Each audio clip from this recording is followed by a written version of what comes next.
Today, I address my American brothers and sisters. Whenever I see videos of your soldiers visiting their families, believe me, I feel great.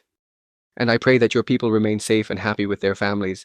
But here, my question to you is that as beautiful as this scene is for you, shouldn't it be equally beautiful for others? There are other people too, whose loved ones your political system uses your military to take away from their happiness and separates millions of innocent people from their loved ones. Would you like your children to drink dirty water from war-affected zones?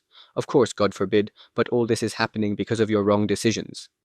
Who gave you the right to decide someone else's future? Your country is indeed a powerful country, but that does not mean you should crush the weak. I believe that strength is to protect the weak. Therefore, I would humbly request you to put pressure on your government to stop the oppression in Palestine. We believe that history remembers the horrific atrocities committed against the Jews by Hitler, but that tragedy should not be used to justify injustice against others today. Muslims supported the Jews even then, so what kind of atrocities is this that is being recorded in history today?